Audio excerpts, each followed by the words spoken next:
Saturday morning in September. This is September 2016, and this is a loop of the weather radar map that day. And we're going to run it on this little loop here so you can see what's weird about it. You see that blue-green, like, burst? This is not something you typically see on weather radar, right? It's like a bloom or like a burst or a flash bulb going off. What that is, it's not clouds. It's not a storm. It's not a tornado or something. What that is, that big burst of blue and green on the weather map, that's birds. That's all the birds in Oklahoma taking off and flying away all at once. That happened at 6:47 a.m. on the morning of Saturday, September 3rd. All the birds in the state flew away to the point where it was captured on weather radar. The birds took off, apparently because they knew something was coming. Because 15 minutes after they did that, 15 minutes after 6:47 at 7:02 a.m., something did happen. 7:02 a.m., Saturday morning, September 3rd, there was an earthquake in Oklahoma, and the birds knew it was coming. Isn't that weird? It was a really big earthquake, though. It was the biggest earthquake to ever hit Oklahoma. In fact, it was the biggest earthquake to hit the continental United States in the last 2 years. Nearly a full minute of shaking in Oklahoma, a state now rivaling California as earthquake country. It was the biggest one I've ever felt. Today, a 5.6 quake in the small town of Pawnee. I gotta have you expect the damage. Emergency crews dousing fires while other areas saw 100-year-old stone facades come crashing down. And in grocery stores, aisle after aisle in shambles. Right away, you can tell this was something different. The quake fanning out across the country, felt in Nebraska, Missouri, Iowa, Arkansas, Texas, and as far as Illinois and Colorado. Crazy. But more alarming than the shaking, an upward trend documented by the U.S. Geological Survey showing a spike in Oklahoma earthquakes, a region with heavy oil and natural gas production. This year, for the first time, geologists putting out a map highlighting areas prone to human-caused earthquakes. They're linked to the practice of fracking and injecting wastewater at high pressure deep into the earth. That earthquake that hit Oklahoma in September, the one that made all the birds in the state fly away 15 minutes before it arrived, the U.S. Geological Survey now says that was a 5.8 magnitude quake, which is big. Oklahoma not only makes its own earthquakes now, it makes its own big earthquakes. That one, again, was the biggest quake to hit the continental United States in years. The Attorney General of the state of Oklahoma is a man named Scott Pruitt. He took office, he was sworn in 2011. That year, the year he took office, 2011, the number of earthquakes in Oklahoma that were magnitude 3.0 or above was 63. Last year, Oklahoma had more than 600 earthquakes of that size. The U.S. Geological Survey did do a study of man-made earthquakes in the United States, induced earthquakes, and they make it very clear, this is not like a big national problem in the United States. This is not everywhere. The U.S. Geological Survey did a study of man-made earthquakes, induced earthquakes a couple of years ago, and these are the maps from that study. Here's one of them. I think we've got a couple of these other maps. Yeah, that's the one that you saw in that NBC Nightly News piece. And I think we've got one more. Yeah, okay, so these are the maps from that study. You notice anything they all have in common? All of them are very, very focused on one area of the country, right? Like flashing red lights. Danger, Will Robinson, danger, Will Robinson. It's all right there on Oklahoma. This is an Oklahoma problem. Oklahoma has a very particular, specific problem with this unique, very modern environmental disaster. Oil and gas companies inject polluted wastewater from the fracking process deep into the ground in Oklahoma, and Oklahoma can't take it. The ground in Oklahoma can't take it. And now Oklahoma has hundreds and hundreds and hundreds of earthquakes every year, multiple earthquakes per day, every day of the year in Oklahoma, including the biggest earthquakes in the continental United States. And it's not random. It's not like God is mad at Oklahoma and he keeps picking it up and rattling it like a snow globe. No, this is happening specifically in that state as basically an environmental crime, right? It's happening in that state because of what oil and gas companies are doing to the environment there, what they are doing to the earth in that state. And we have seen it bloom over the past 5 years in Oklahoma. And for the last 5 years, the Attorney General of that state chose to do absolutely nothing about that problem.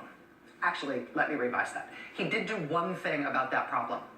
In 2014, as Attorney General, he wrote to the federal government, he wrote to the EPA to complain that they were being too intrusive in trying to do anything about this problem. They were being too intrusive in trying to regulate fracking and these wastewater injection sites in the state of Oklahoma. So that is the one thing he did. He did nothing about it himself. His only action was to try and stop anybody else from doing anything else about it either. This complaint to the EPA, stay out of our fracking industry. That was it. When Scott Pruitt became Attorney General in Oklahoma, there was an existing environmental protection unit in his office, in the Attorney General's office. It had about a $500,000 budget. It was budgeted in the state budget as environmental law. Scott Pruitt eliminated that office entirely when he became Attorney General. There actually still is an environmental law line item in the Oklahoma state budget, but it is now zero. And it has been for a few years because Scott Pruitt shut it down. And now Scott Pruitt is the nominee to be the head of the EPA, the head of the nation's Environmental Protection Agency. And today we learned a little more about how if you like what he's done for Oklahoma, you're going to love what he's going to do for our country. On the same day that our new president signed those presidential memoranda resurrecting the Keystone and Dakota Access pipelines, on the same day, an anonymous EPA employee surreptitiously got word to the outside world that in preparation for Scott Pruitt's takeover at the EPA, that agency has basically been frozen in its tracks. It's been brought to a halt. Now, there has been no announcement about this from the White House. They did not put out a press release about it. The White House spokesman, Sean Spicer, got asked about it today at the White House press briefing. He appeared to have no idea what he was even being asked about. The only reason we know about this is that an EPA employee took it upon himself or herself to secretly tip somebody off inside a congressional office on Capitol Hill. And somebody in a congressional office on Capitol Hill then told reporters. And that's the only reason we know that all EPA grants and contracts have been suspended effective immediately. That's the bulk of how EPA does its work. EPA oversees over $6 billion in grants and contracts, everything from monitoring air quality to cleaning up polluted industrial sites. All of that, according to these documents smuggled out to Capitol Hill today, all of that, all grants and contracts are suspended, quote, effective immediately. The agency has been effectively stopped. And again, there's been no official announcement about this. We only know it because an employee has blown the whistle. The only reason the employee had to blow the whistle in this way is because EPA employees have also been ordered to stop talking, to make no public pronouncements on anything. In addition to this information about the contracts and grants being halted, this document was smuggled out to a staffer on the Hill. It details, quote, restrictions that are effective immediately and will remain in place until further direction is received. This is what EPA employees have been told, and they've been told not to talk about it. Quote, no press releases will be going out to external audiences. Quote, no social media will be going out. No blog messages. The Beach team, meaning the incoming Trump administration, they will, quote, review the list of upcoming webinars to decide which ones will go forward. Quote, please send me a list of any external speaking engagements that are scheduled for any of your staff from today through February. Quote, incoming media requests will be carefully screened. Quote, no new content can be placed on any website. Even email lists are now under a gag order at the EPA. Quote, listservs will be reviewed. Only send out critical messages, as messages can be shared broadly and end up in the press. So the work of the agency is frozen.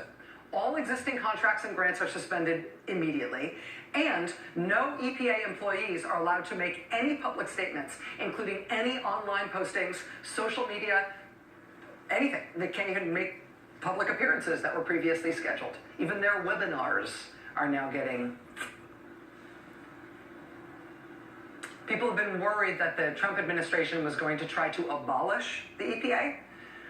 It does not seem like they have figured out how to formally do that yet, but they've put it on ice. They have bound and gagged the EPA and put a hood on it, even before the new head of the agency is confirmed, and they tried to do it without anybody knowing.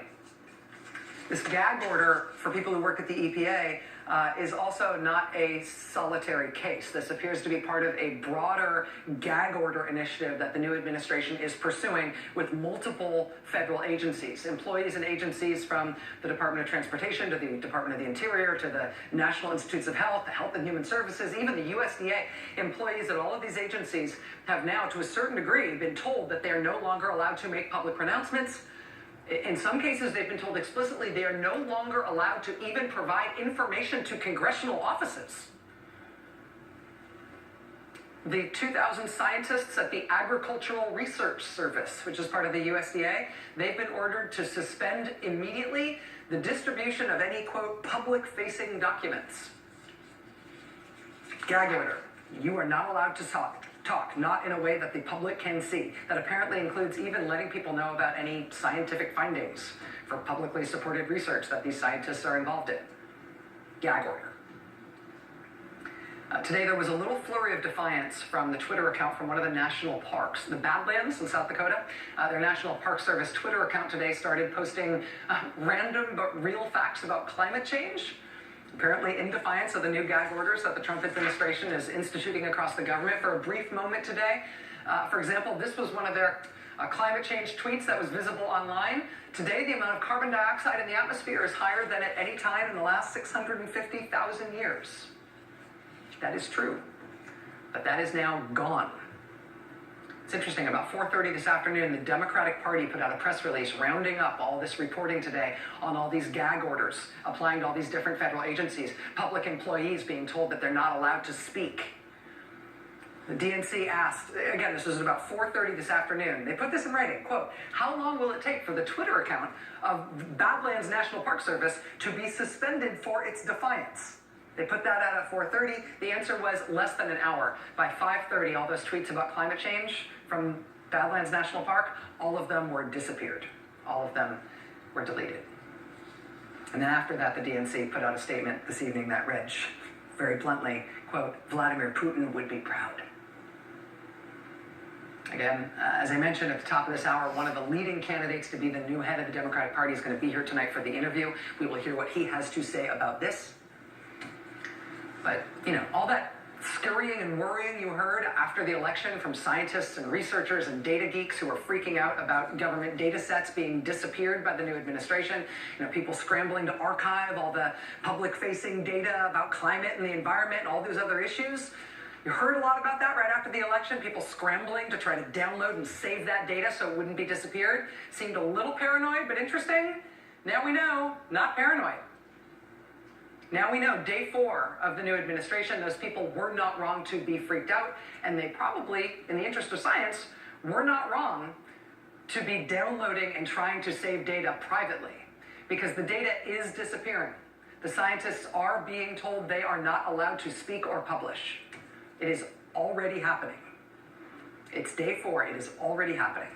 Focus, everybody. Focus. We'll be right back.